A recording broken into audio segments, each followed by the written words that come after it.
زبان میں وقت دیا وہ نماز عصر کے فوراً بعد ہے، فوراً بعد ہے۔ یہ 10 کے بعد وضو اور اذان کا ٹائم، نماز پڑھیں گے ویسے سلام دیں گے انشاءاللہ ختم بعد شروع، اور ختم کے ساتھ ہی آئے ہوئے معزز مہمانوں کے لیے لنگر شریف کا اہتمام کیا گیا۔ غور کریں شیخ عبد القادر جیلانی رضی اللہ عنہ کے بارے میں قدسیہ میں ابو غالب نامی تاجر بغداد کا رہائشی ہے، آتا ہے حضور آپ میری دعوت قبول، آپ میری دعوت، اور ساتھ حدیث بھی سناتا۔ آپ کے نام کی حدیث ہے جب کوئی مسلمان کسی مسلمان کی دعوت کرے اس کو چاہیے کہ وہ اپنے مسلمان بھائی کی دعوت کو قبول کرے، شرط یہ ہے اس دعوت میں کوئی کام خلاف شرع نہ ہو۔ خلاف شرع جیسے آج کل ولیمہ کی دعوت میں جب تک دعوت باقی ہے تو ہوٹل میں میوزک کی لعنت بھی باقی ہے، تو ایسی دعوت میں جانے کی اسلام میں اجازت نہیں ہے۔ اگر آپ جائیں تو اس میوزک کو بند کروا دیں، اگر آپ کی نہیں مانی جاتی تو اسلام میں آپ کے لیے اس ولیمے کی دعوت میں جانا جائز نہیں ہے۔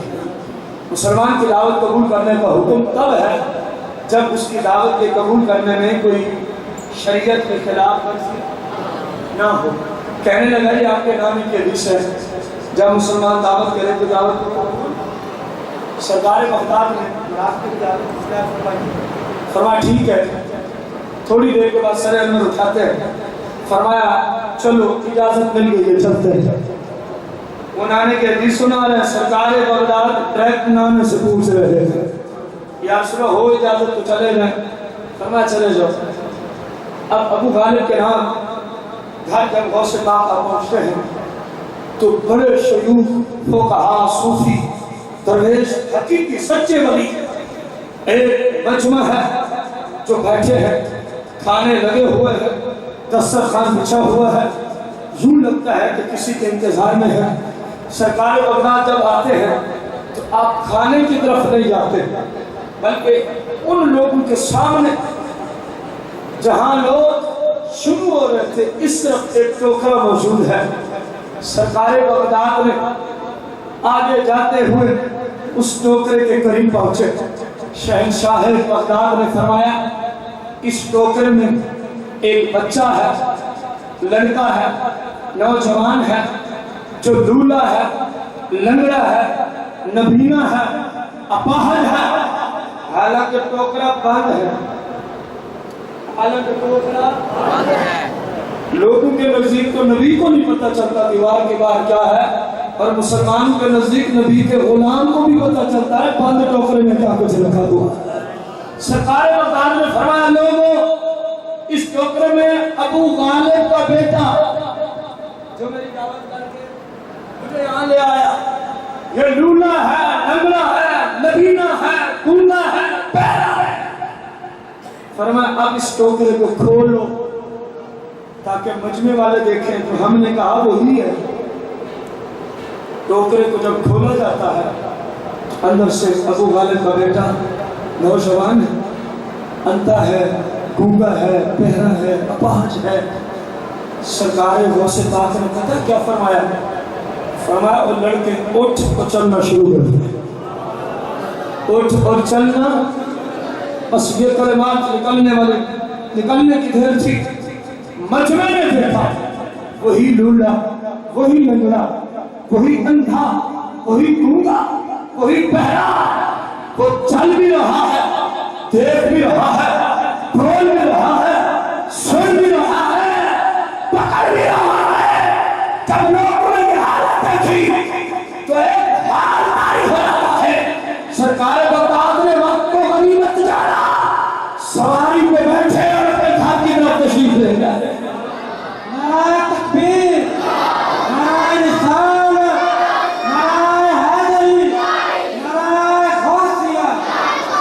جب اس بات کا چرچا بغداد کے اطراف میں ہوتا ہے تو کچھ شیعوں نے آپس میں کہا اہل سنت میں اتنی کامل ہستی ہو یہ ناممکن ہے، یہ صرف عبد القادر کی شان بڑھانے کے لیے ایک دھوم رچایا ہے سنیوں نے.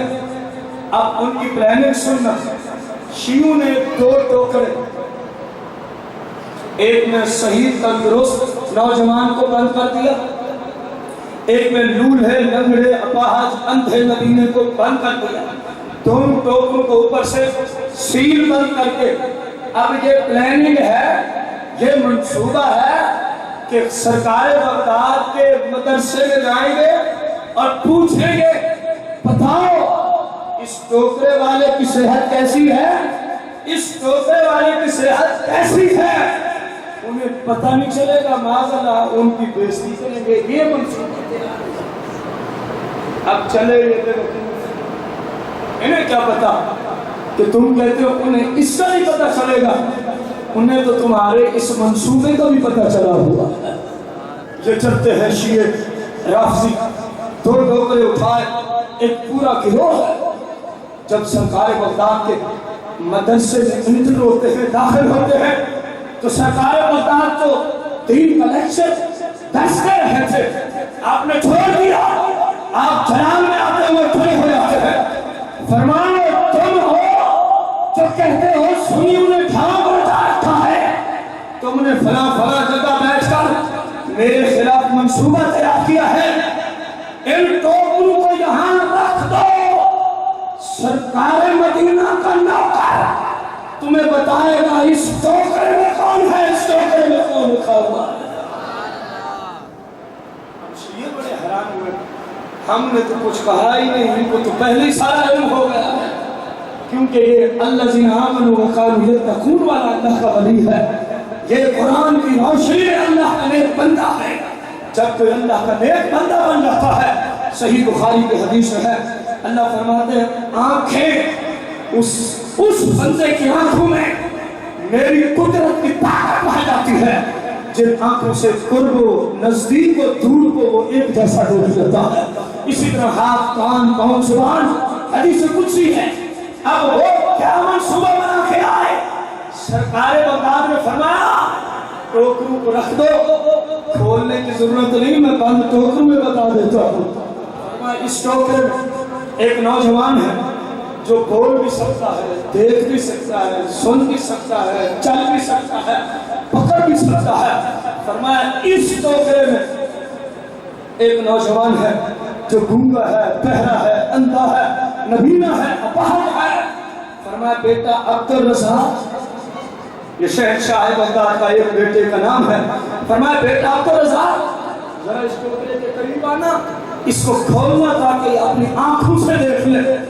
جب بیٹے عبدالرزاق نے ٹوکرے کو کھولا تو کیا دیکھتے ہیں؟ تندرست نوجوان کھڑا ہو جاتا ہے، بولنے والا، سننے والا، چلنے والا، پھرنے والا، جس طرح غوث پاک نے بتایا تھا اسی طرح نکلا.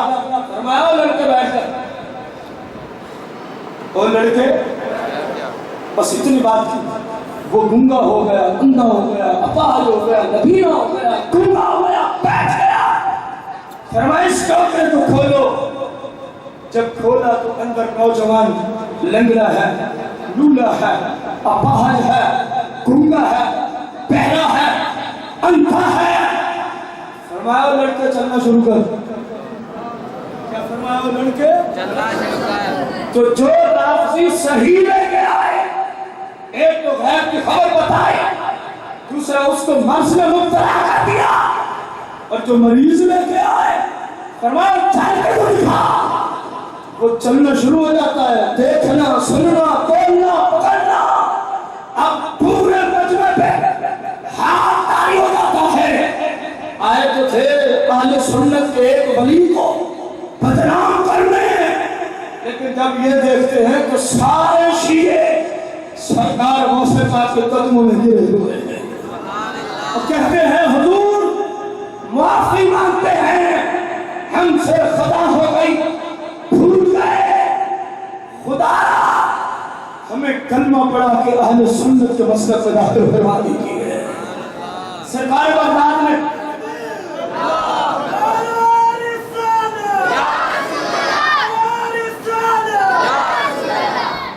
سرکار بغداد نے ان سب کو اسلام میں داخل کیا اور اہل سنت کا مسلک کا پابند بنا دیا. اور پھر جس کو فرمایا تھا فرمایا چلو یار تو بھی چلو یار تم بھی، تو دیکھا تو وہ بھی چلنے سننے پھرنے والا بن گیا۔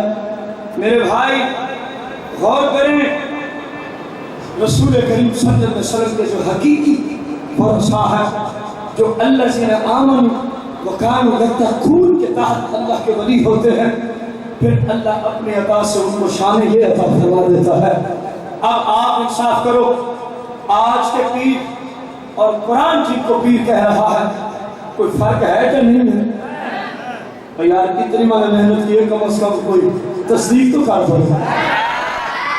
آج کے پیر دو نمبر ہیں، آج کے اکثر پیر جعلی ہیں، یہ لٹیرے ہیں، اور جو اللہ کے ولی ہوتے ہیں وہ ہمیشہ مشکل کشا بن کے آتے ہیں، یہ دوسروں کو پریشان کرتے ہیں۔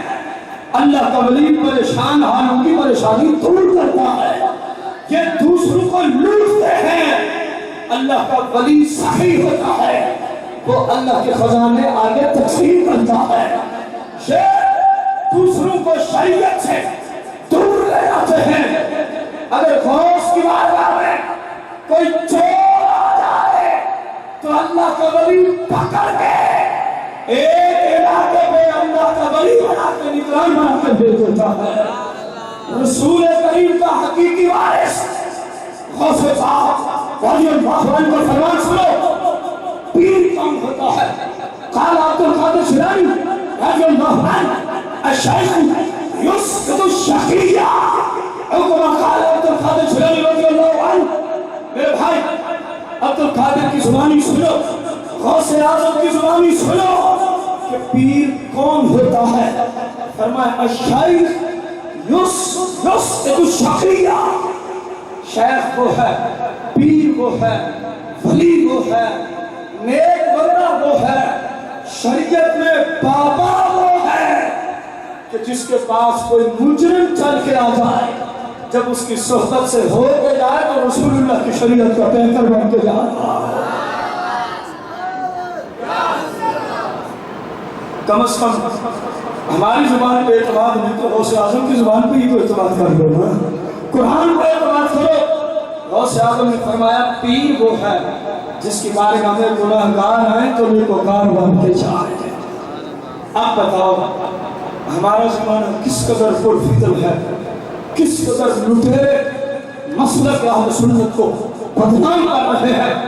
ہم آخر میں پھر ایسے کرنا چاہیں گے، یہ جو دو نمبر پیر ہیں جعلی پیر، اہل سنت کے مسلک سے ان کا کوئی واسطہ نہیں، اور سنیوں کا کوئی واسطہ نہیں کہ ان کے پاس جانا، ان کے شریعت کے خلاف عرسوں میں، میلوں میں، ٹھیلوں میں جانا اسلام میں حرام ہے۔ جہاں عورت و مردوں کو اکٹھے نچواتے ہیں، یہ جہاں کوئی ایک خاتون ناچتی ہے بقا سارے ایک اس کا تماشا دیکھتے ہیں، ایسے مقام پہ اللہ کی لعنت ہوتی ہے۔ آج آ کر کے اٹھو، نہ ایسے پیر کا ساتھ دیں گے، نہ ایسے پیر کے میلے میں کبھی شرکت کریں گے۔ کہ آپ میری بات سے اتفاق کرتے ہیں؟